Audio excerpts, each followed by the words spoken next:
Good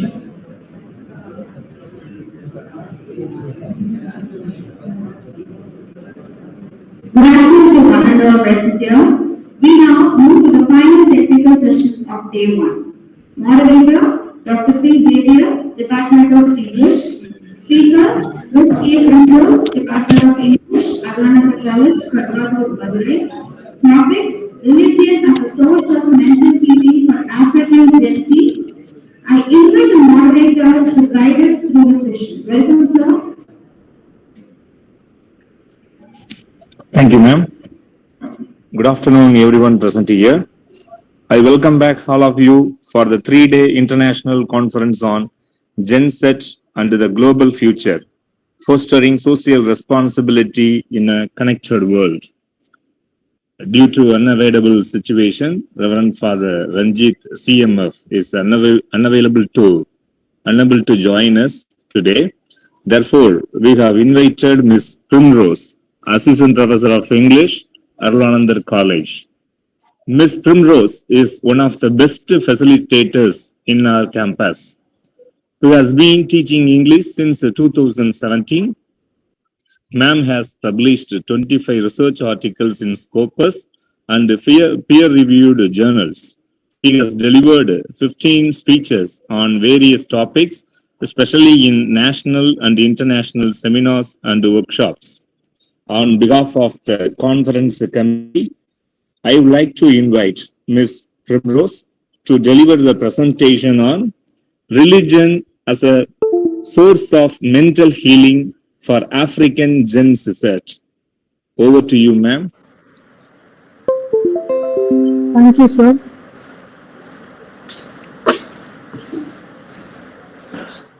I'm so humbled by your introduction, sir. Is the presentation ready? Can you please share the presentation?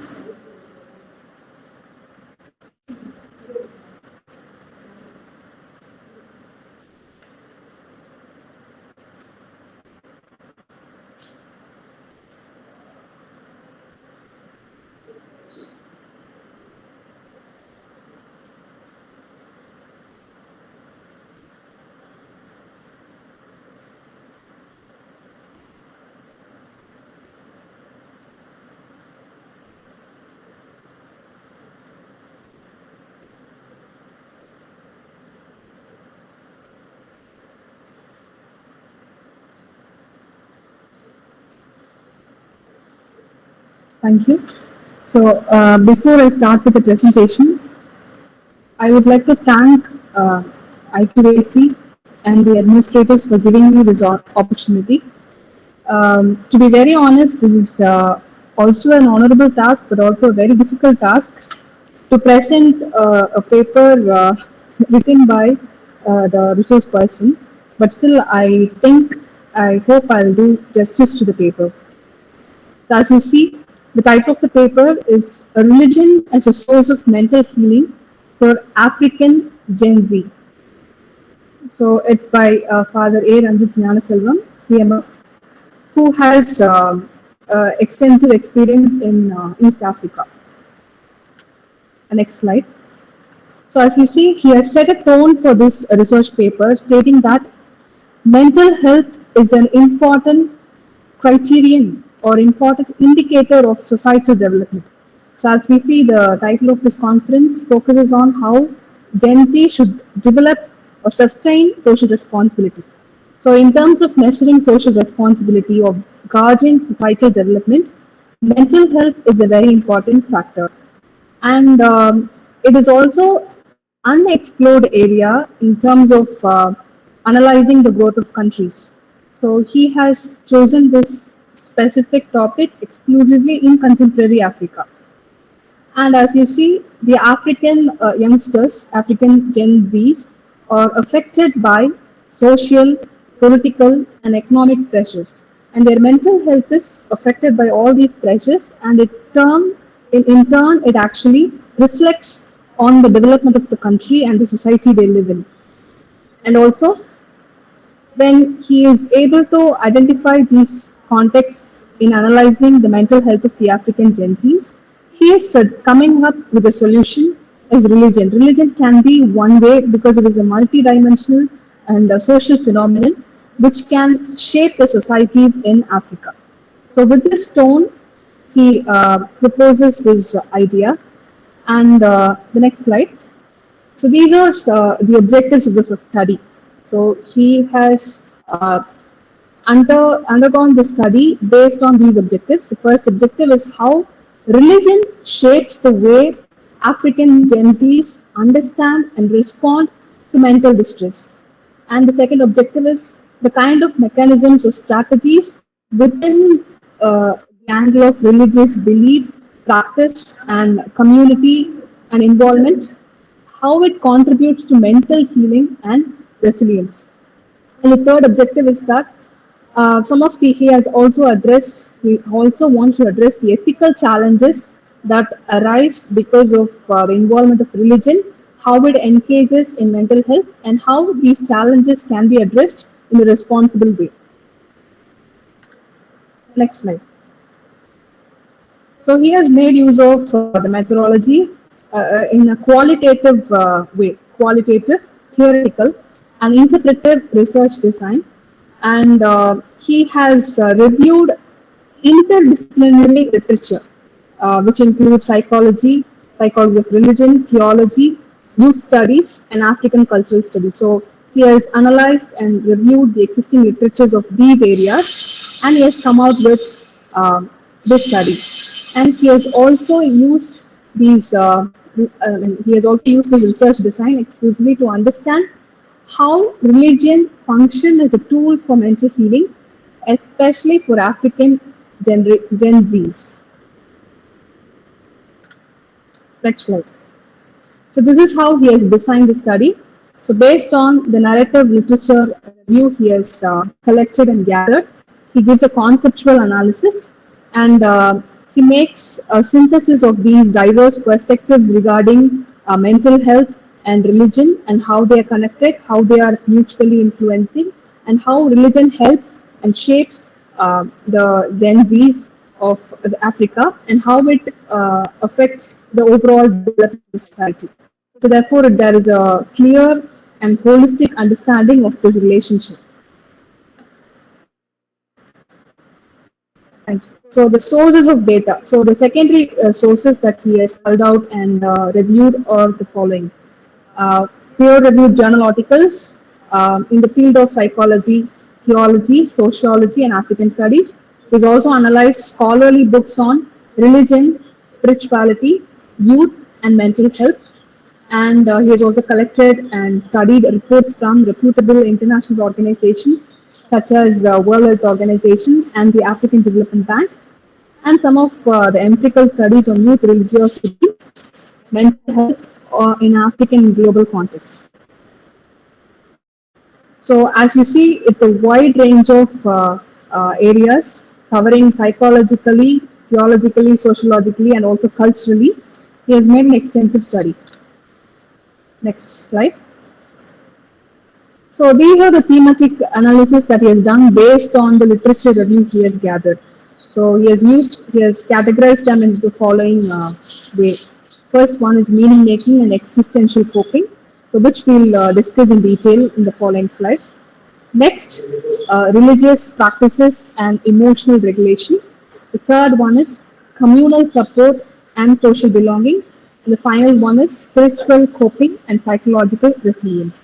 So we'll be discussing each element in the following slides. And apart from this, next slide, please.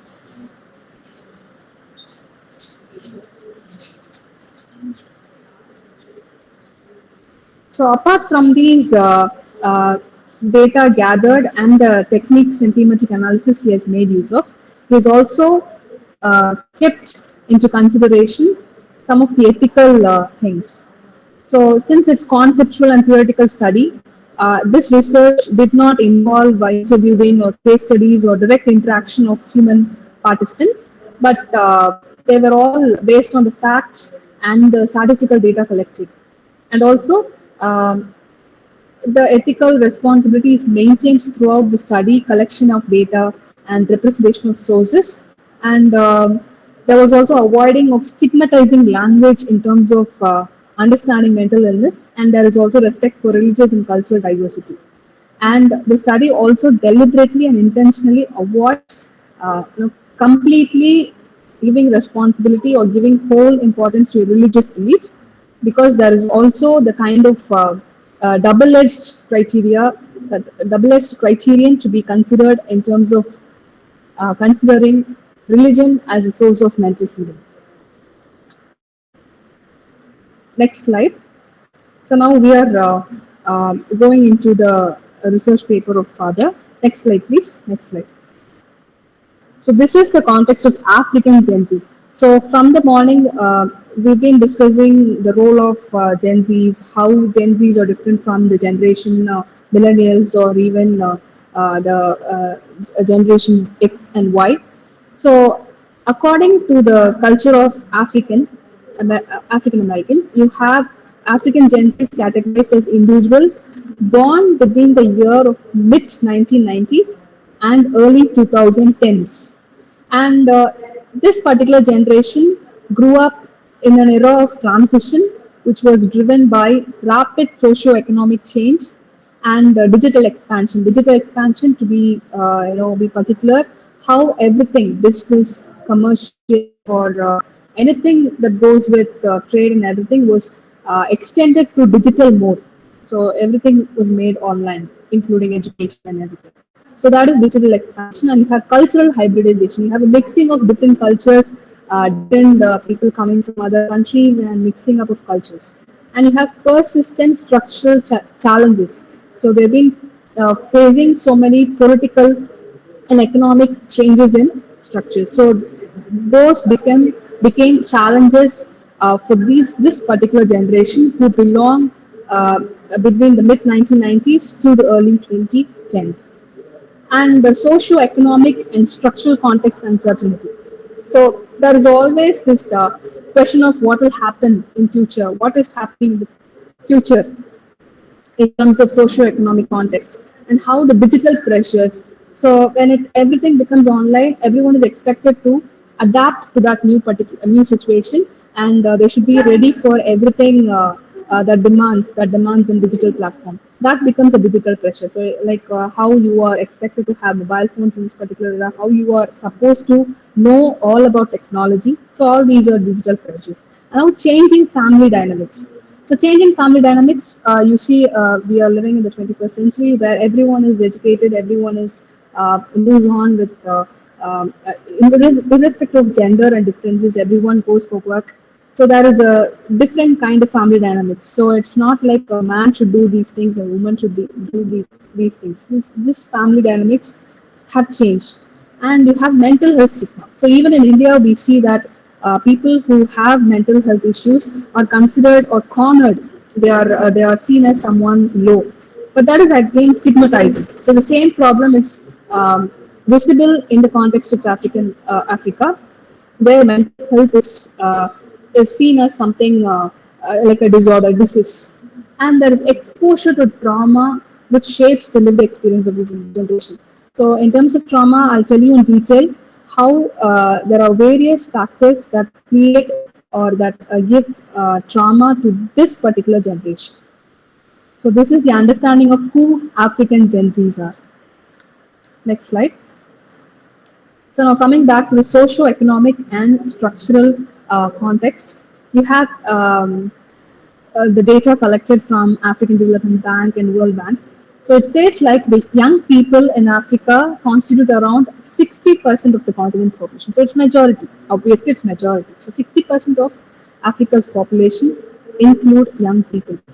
But the same way, they are the ones who suffer from so many problems like youth unemployment. So they don't have jobs. There's also underemployment. So they might have good skills and abilities, but the job do not address those skills, do not make use of those skills. Probably they are capable of being good teachers, but they don't get a job in a school.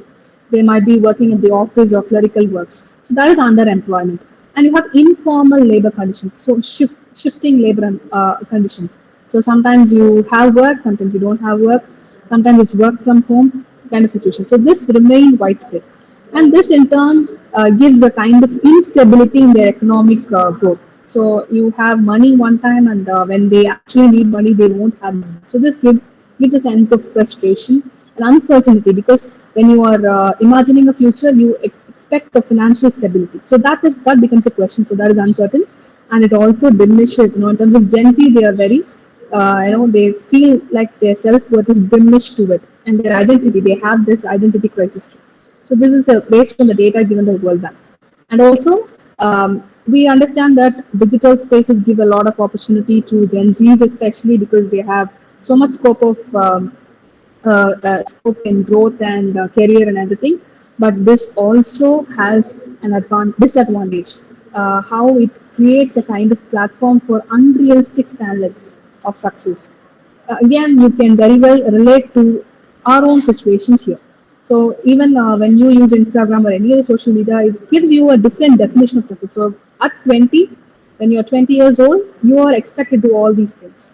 Okay, we have this influences culture and everything. So there is a different unrealistic standards of success that is going on, and there is body image pressures. So only if your body image is like you have to have a very well built body, you have to be healthy, and you have to take diets and everything. Only then you will be accepted. So that kind of expectations are there, and there is cyberbullying. Obviously, you have targeting certain group of people, attacking in terms of their physical or economical conditions, and there is constant social comparison. So we compare ourselves with people who do better. So these are some of the challenges faced by the African youngsters. And you have this tension between traditional cultural values and the modern values, which again creates identity confusion. So here is where we understand this generation gap, where the youngsters today, they have a certain they're easily influenced by the modern trends and everything, but the traditional cultural values are not considered.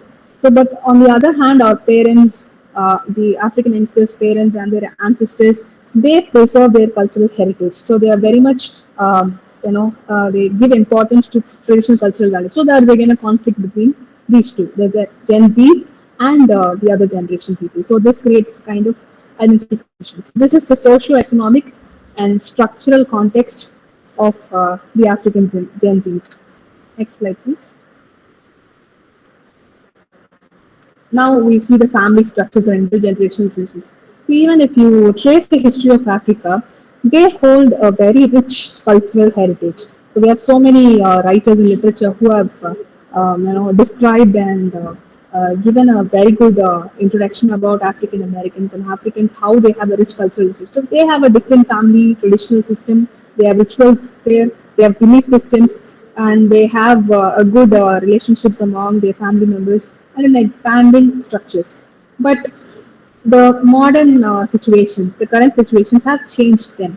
So you have urbanization, migration, economic hardships, and changing gender roles that have transformed the family dynamics. So, like you see the picture that I have posted that is in the PowerPoint, you see their traditional clothing and their way of family structure. But today it is being affected because of urbanization. So we have like how we say how the colonization affected us. Likewise, you have these urbanization, changing attires and how certain dressing or the way we live, the lifestyle. All these are changed, and you have migration. So people travel to different places, or people travel from different places, come to Africa, and they have this influence. And again, that becomes a kind of challenge. And you have economic hardships. I already told you about financial instability. They don't have proper employment. They don't have proper money coming in. So that becomes a kind of hardship. So most of them are suffering from unemployment and underemployment. So they have these economic hardships and changing gender roles, as I already told you. So initially, it was women were always dominated. Women were, they're always at home. But today, it's not the situation. It's only affordable only when the spouses or the women go for work. So it's mutual consent. So because of that, you find the family dynamics. So there is no one at home. Everyone is working, no one to take care of people. So when everyone is working, everyone is busy with their schedule. They're not available emotionally for each other in a family. So this completely transforms the family dynamics. And you have the intergenerational tensions. Again, I told you how this particular generation, Gen Z, is different from the parents, even among siblings. So usually in a Asian context, we have so many children. The firstborn and the lastborn are totally different. They belong to different generations. So intergenerational tensions are increasingly evident, and the Gen Z's values are mainly, it's not based on what they learn from their family. It's focused on the digital exposure, how they are exposed to certain values that are created and politicized in social media and digital platforms. So again, global discourse, and sometimes clash with traditional norms upheld by older generation. So when this becomes the case of Gen Zs, the older generation, they are not ready to accept the Gen Zs as they are. So they tend to clash with them. So that becomes a kind of situation in terms of family structures in Africa. Next slide. So now coming to how mental health is stigmatized in African culture. So you have psychological distress is often minimized. So it is always seen as some kind of personal weakness. So if someone is having trouble in processing some emotion, or they have processing, they have someone lost their parents, and they are experiencing grief and loss, and they need some emotional support. When they want to open up about it, they are not seen as some kind of, they are not normalized. Instead, they are seen as some kind of personal weakness. So if you ask for help, you are weak, you are not strong, you are mentally weak. And sometimes it is also interpreted as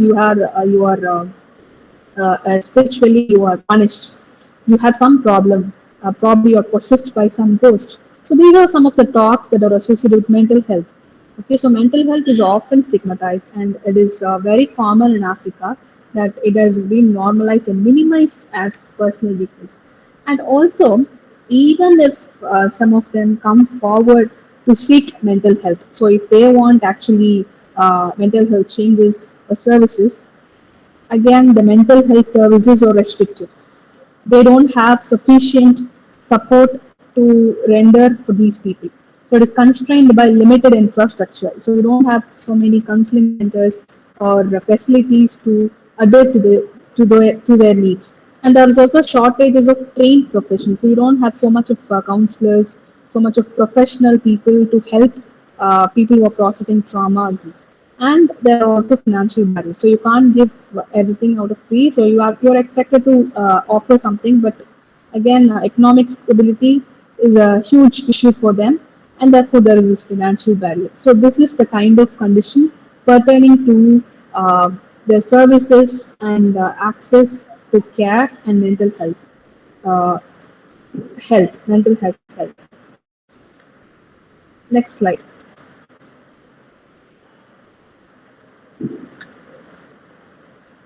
So how, as I already told you in the introduction, so what kind of trauma these people have, and how this becomes a cause for the mental health issues. So there are various forms of trauma, including poverty, domestic instability, community violence, political unrest, and health crisis. So as I already told you, people in Africa, they suffer from unemployment and underemployment, which gives them, uh, they do not even meet their needs. So therefore, poverty is there, and you have domestic instability. There is a frequent not frequent. There is no steady source of income or any other facilities for that matter. And there is community violence. So people are exposed to violence based on their different groups of people.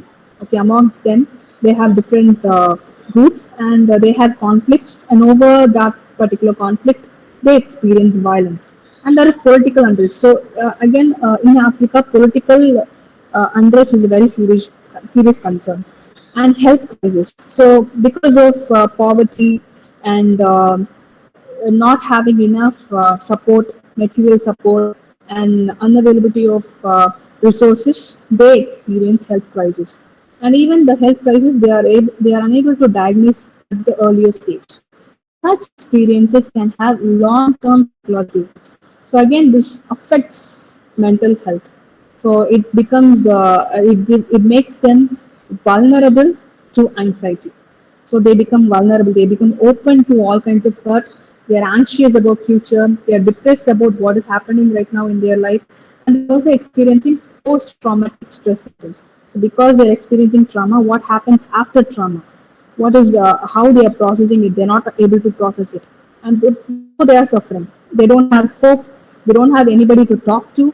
Even if they have someone to talk to, they have this mental health stigma, so they are afraid to call for help. And even if they go for help, they are not there are not trained professionals to lead them. So again, this is from the data collected from Burns 2015. And there is also uncertainty related to climate-induced displacement. So this is one factor that surprised me. So climate-induced displacement. So if there is any kind of natural calamity like flood, or sometimes in the coastal regions they might have this storms and everything. So therefore they have to change places. They have to live somewhere else. So that becomes a kind of climate-induced displacement. That is again a very hectic task for them, and it demands so much of financial aid and livelihood insecurity. So whatever they have, like cattle and everything, again they are collapsed. So this kind of uncertainty again pressure them to earn more, to work more, to get settled and everything. So again, that doesn't those problems are not addressed. Therefore, again they suffer. So this goes like a loop. So this is in terms of exposure to trauma and social insecurity. Next slide. So, and coming to the religious and spiritual context. So, how the father who has done this research, he has identified that despite all these challenges, these people look forward, or they are embedded with the concept of religion. So they remain spiritually and religiously they remain intact. So that's why he picks up that particular point. So religion continues to shape moral identity. So even if they feel an existential crisis and everything, they still think that there is some kind of moral identity in it, and religion gives them a kind of support, and it also helps them to understand suffering. So, however, you can't say completely that religion is sufficient for them to process everything. No, there are also some of the considerations. So, even if people say that religion helps them to process their trauma, helps them to come out from their vicious cycle of all these problems. They are still stigmatized even in religion. Even religion or religious people tend to say that if you're going to a counselor for a mental health, then you are not depending yourself on God. You don't have faith. You don't have faith in God. So that's how they picture it. So they tend to give reasons in a different way. So that part is also analyzed here. So you can't completely say that religion completely heals you from every trauma or every problem that you undergo. So this is the overall context of African Gen Zs and how religion becomes a kind of hope amidst all these challenges. Next slide.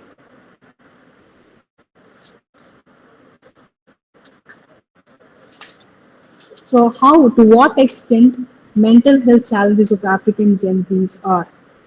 So this is where we are going to deal with how there are so much of mental health issues faced by African Gen Z. Again, these are some of the categories collected from the data provided by the secondary sources. So you see, you have this World Health Organization stating that these challenges are listed, but still there are so many other challenges that are not opened up. So this is only a kind of a comprehensive overview. You have so many things left out. But even amidst this, you can see prevalence and patterns of mental distress like anxiety, depression, loneliness, trauma, and emotional exhaustion. And you also these are driven by again the same factors that I already mentioned. You have political instability. So the rulers or the people who are leaders, they don't address their needs, and they involve in groupism. They create conflicts among people. So this is a common thing that happen in Africa. And you have digital pressures. Like I already told you, this depression can be based on their unemployment, the economic factor, underemployment.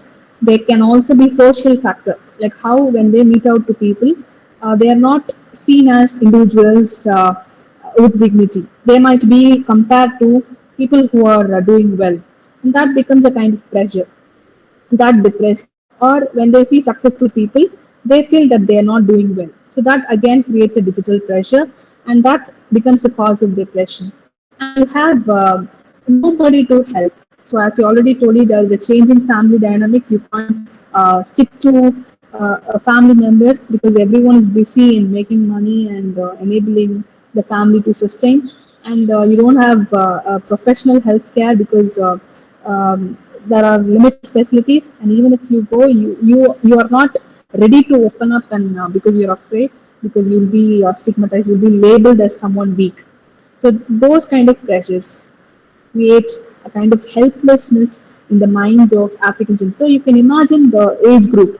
So it's not like there will be probably nearing 20s, 20 to 30, that particular age group. So probably they are developing themselves, and in that particular period, they are facing all kinds of patterns of mental distress of this kind.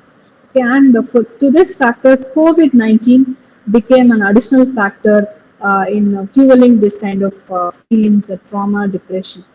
Okay, and there's also emotional draining.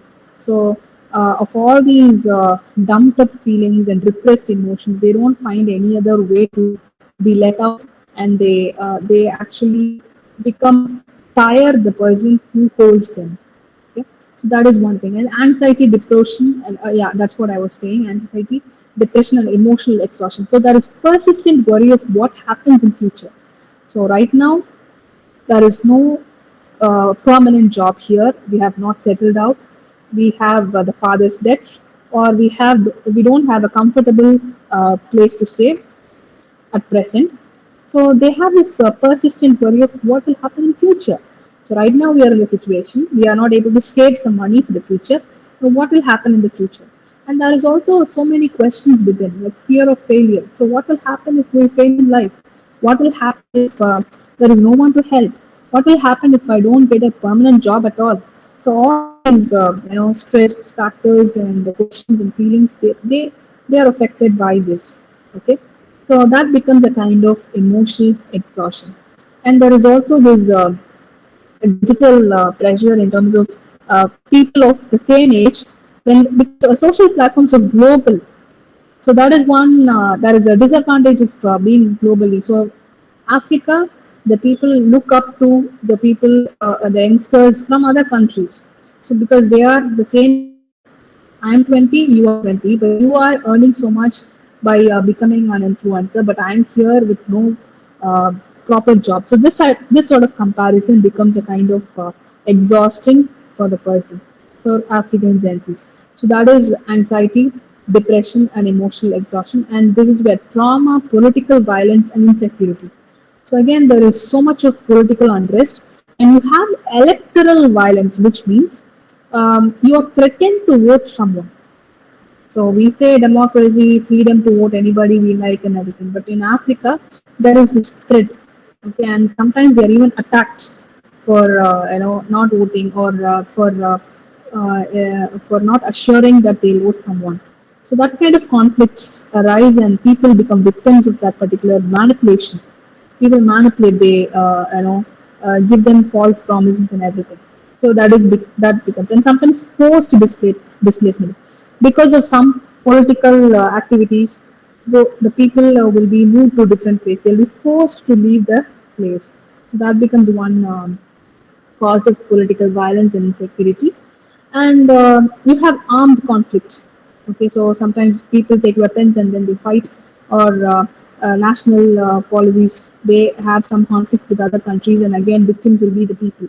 So that again creates a post-traumatic stress, and lot of problems, lack, and everything. So that becomes the reason for trauma, political violence, and insecurity. And the next one is loneliness, social isolation, and digital pressure. So this is where the paradox comes. Okay, so we all say that social media makes you feel socially connected, but what really happens is that we feel lonely in a socially connected world. We are socially isolated even if we are connected digitally. Okay, so that's the case with even this kind the African Gen Zs. Okay, so there is a kind of shift in relationships maintenance. So those days it was meeting up, talking to people, but today it is only online, texting, sending, maintaining streaks or maintaining some kind of online pattern of relationships and social support. So that again is challenging on the part of Gen Zs because it amplifies, it creates a huge platform for insecurity. So you feel insecure.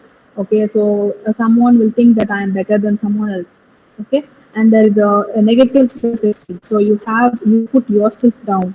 You feel bad about how others think about you, and you put your self-esteem down. So that is a negative self-esteem. So these are some of the reasons why people feel socially isolated, even in social media, even though they feel like they are digitally connected. You have 1,000 friends, but I have no one to call and ask help for. So that is the case of social isolation, loneliness, social isolation, and digital pressures. So, and you have the next one is gender dimensions of mental health challenges. So gender specific. Okay, so it's also common even in Asian countries how men are expected to do certain things. Men are expected to be emotionally strong. They are supposed to provide. They are supposed to care. They are supposed to earn. So all these demands are placed on men. And similarly, you have certain things demanded from women. Women are sought after only because they are emotionally supportive. They provide again. They make house of home. They create, a sense of they display how to make home. That's how. And you also have gender-based violence.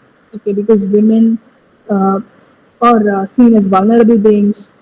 They are being sexually harassed, and in the present situation, it also happens to men sometimes.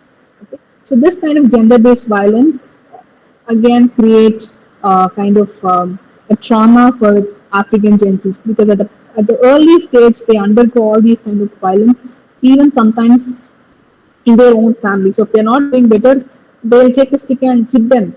Sometimes it happens. So that kind of gender-based violence and sometimes early marriage,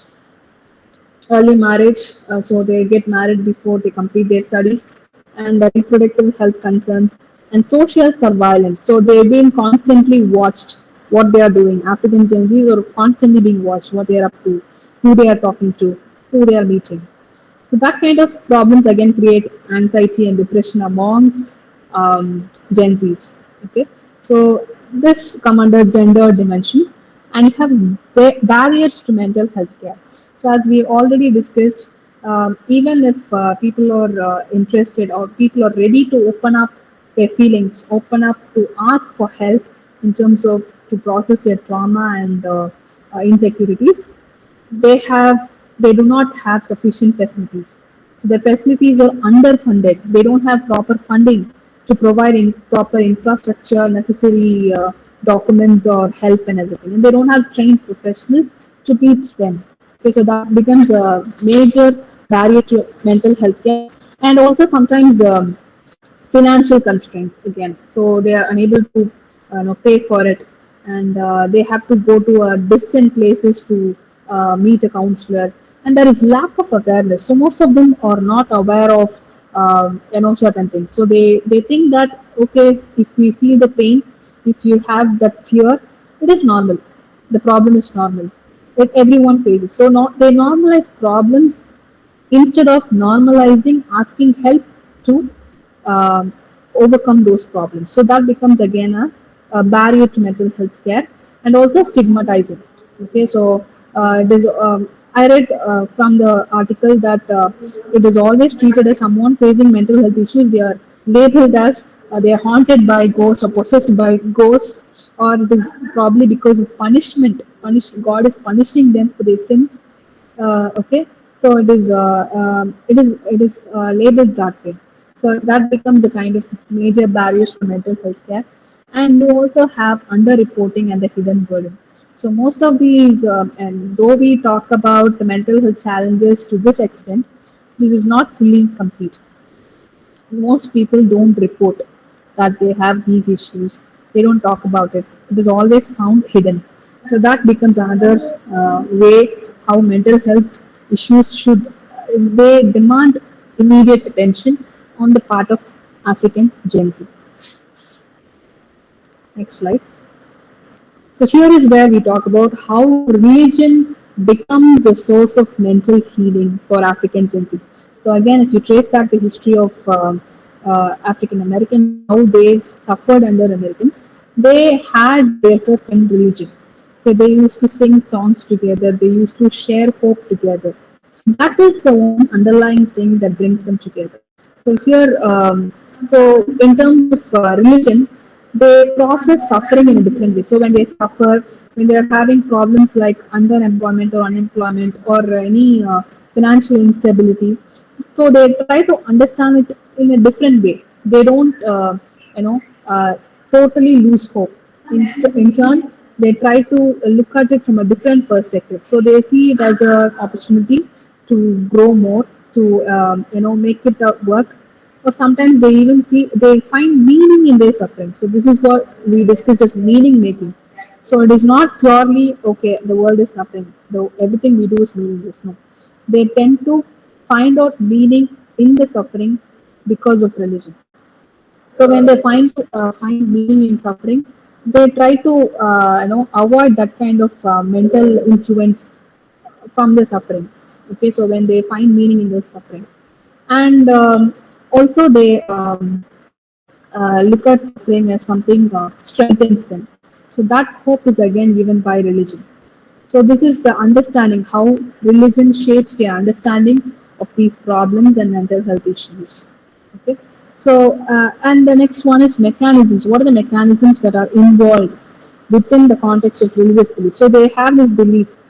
They draw influences or references from the religious text or from religious people and how life changing those are. So they get to know them, and it gives them a meaningful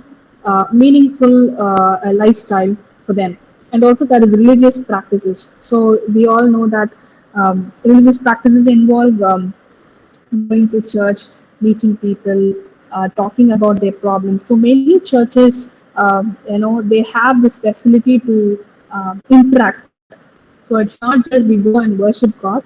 We also will have the space to interact with people, experience people, share our emotions, share our thoughts, and so we try to create that space for allowing the emotions to flow freely instead of bottling it up and repressing. Uh, churches provide that space, religious places provide that space. So we should also understand that sometimes it also affects negatively. Okay, so it sometimes religious people tend to say that it's a divine punishment. So the people, the African Gen Z, should be aware of the both sides of religion. Okay, that's what the study indicates.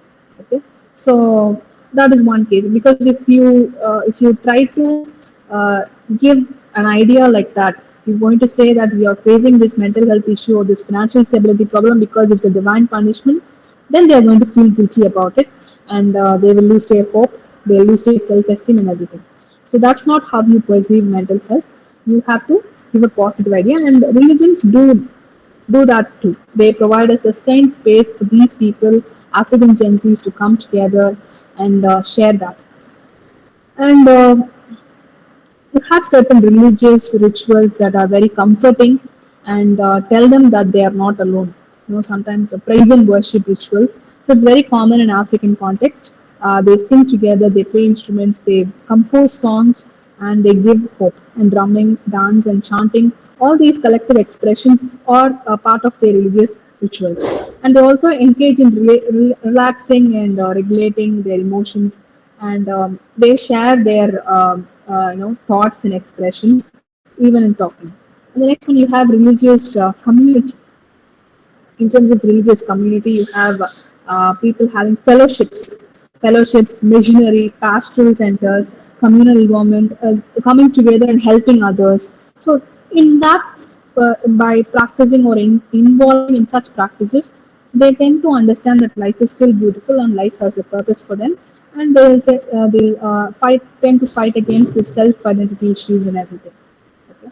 So that is one of the factors how religion becomes a source of mental healing, and how there is the spiritual coping up. So we have mentioned how cognitive, and there is a change of idea in the mind. So it starts with the mind.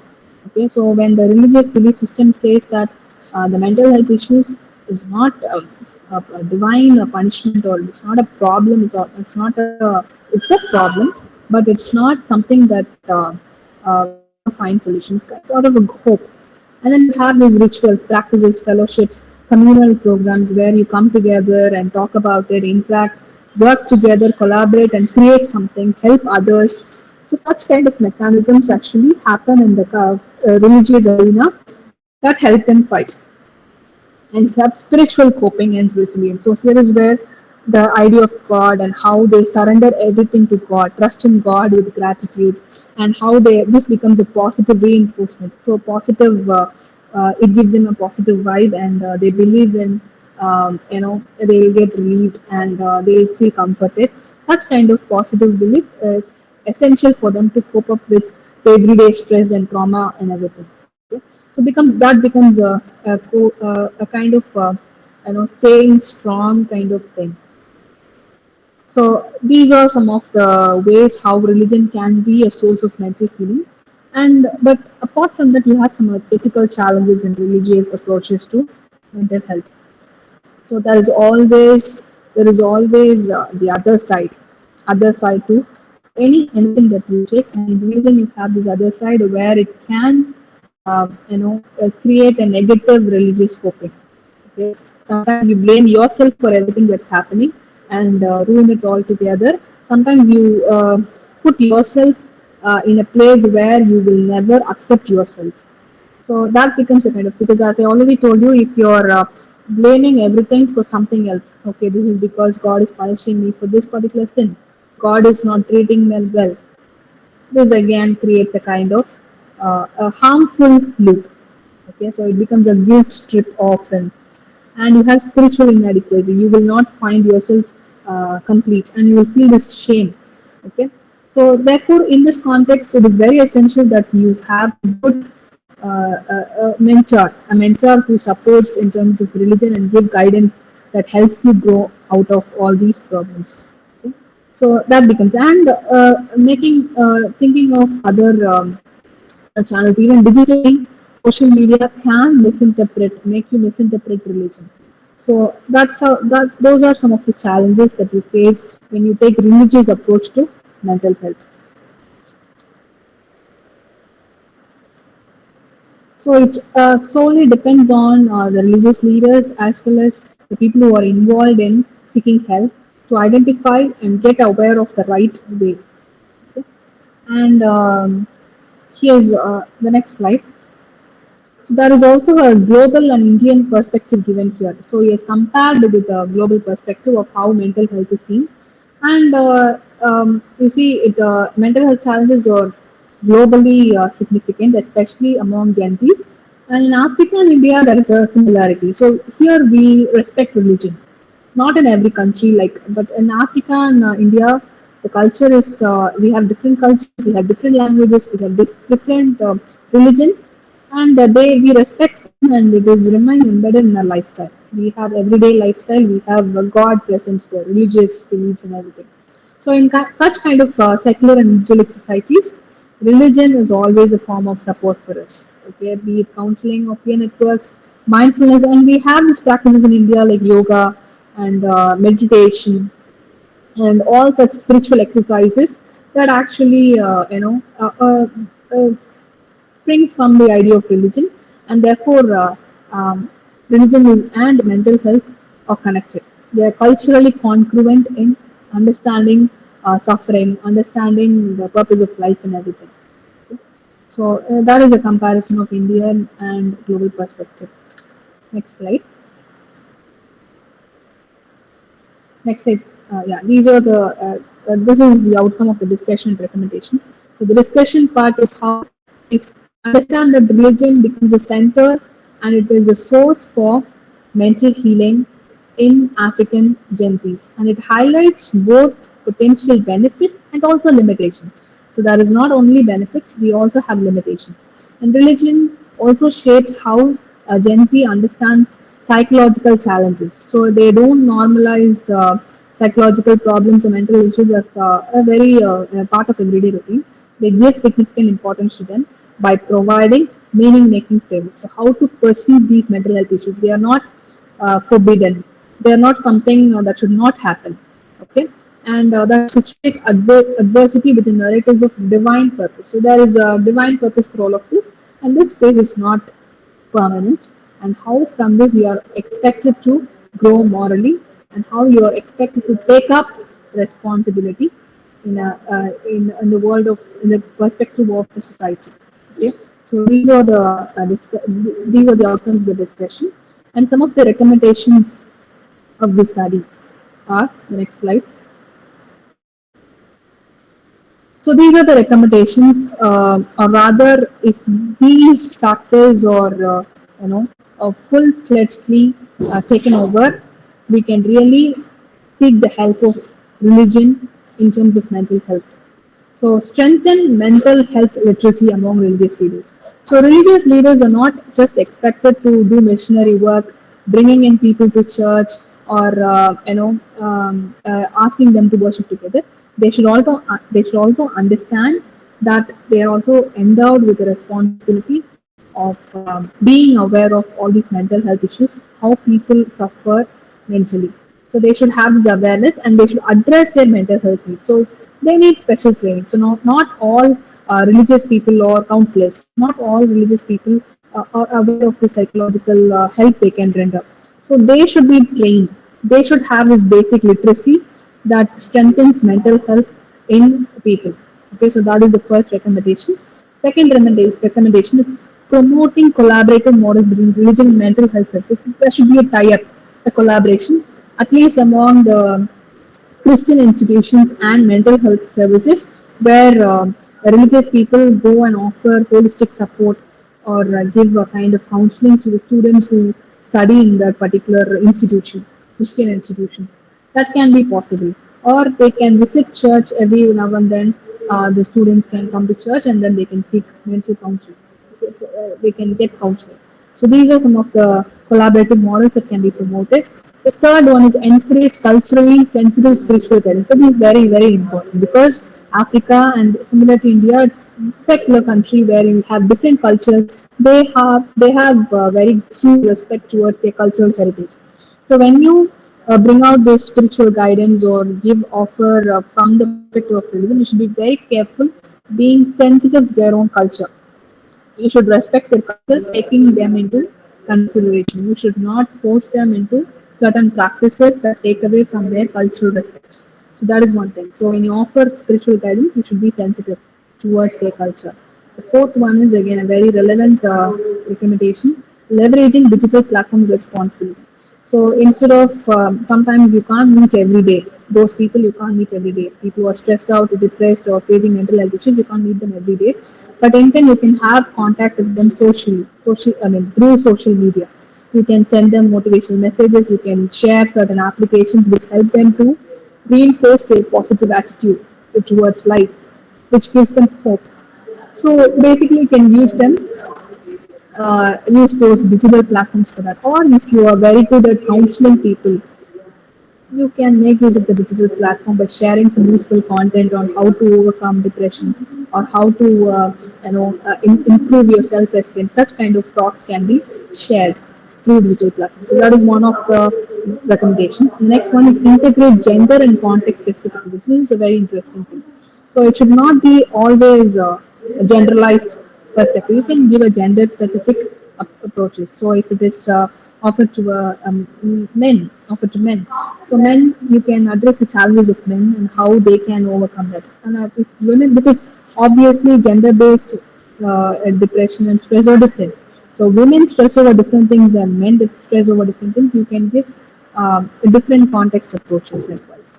and you have policy and institutional support. So the government or the administrators of a particular society or community take charge of this particular need right now, mental health, and they can create policies or bring in new plans to establish mental health centers or offer mental health services or use social platforms to ensure mental healing.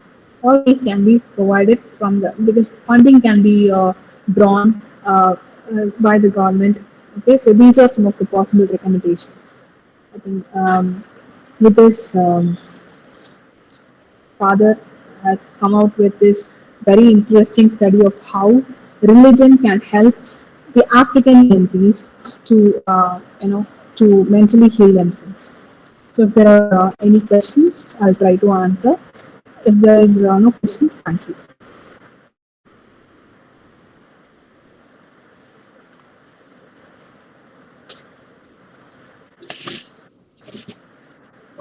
Thank you, ma'am, for your inspiring and enlightening liberation from how the religion shapes Genesis, the way how ethical challenges are addressed, multidisciplinary research dimension of this article, and African Genesis lifestyle, then mixing of their culture, how family dynamics are changed, Genesis interests towards drama in the contemporary life, following traditional values than modern values of America, lack of required professionals, varieties of drama they undergo in their day-to-day life, and the community violation, conflicts, and the seriousness of political unrest, climate displacement that leads to uncertainty of life.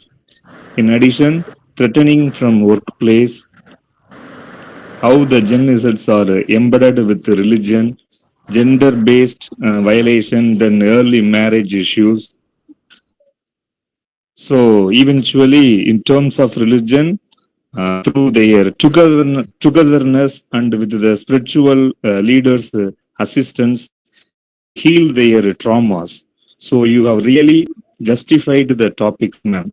Once again, I thank you very much, ma'am, for your uh, fruitful deliberations. Thank you, ma'am. Thank you, sir.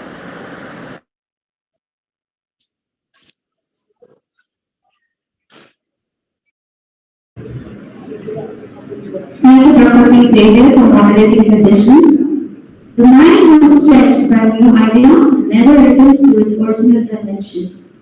As the deliberation of day one reaches its conclusion, it's my privilege to call upon Dr. Red Surgeon Joseph, Assistant Professor, Department of Mathematics, to deliver the vote of thanks, reflecting our sincere appreciation for the knowledge shared and the collaborative spirit that has defined today's proceedings. Welcome, sir.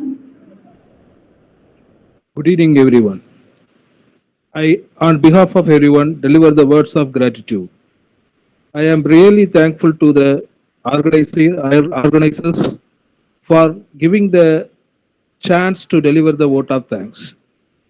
I express my deep sense of gratitude for the Jesuit management of Anandar College, especially for the rector, for the secretary, and for the principal, for their support, guidance, and for providing such learning opportunities by permitting us to organize this conference. I express my sincere thanks to Reverend Father Secretary for his felicitation and for his encouragement towards all the activities of the college. From the bottom of my heart, I thank Reverend Father Principal since he motivates and advises to us to achieve the best in all the activities of our college. Dear Father, on behalf of everyone, and thank you for the presence and welcome address too. A special words of gratitude for distinguished persons, Dr. P. Jayakumar, Mr. Muhammad Hooth Ibrahim, Dr. G. Dilip Kumar, Ms. Primrose, for sharing your knowledges. Your presentations and discussions have been informative and offered us new perspectives and ideas. I thank our faculty members, Dr. Kala, Mr. J. Keba Emmanuel, Dr. P. Xavier, for being the moderator of today's sessions. And I also thank Ms. Sahaya Josephine Mary for delivering the vote of thanks in the inaugural session. I thank the organizing committee for their tireless efforts and meticulous planning. Dear professors, your hard work behind the scenes has ensured smooth execution of this conference. A special thanks to our participants for their active engagement. Your presence and contributions have enriched the discussions and made this event a collaborative success. I once again thank each and everyone. Thank you.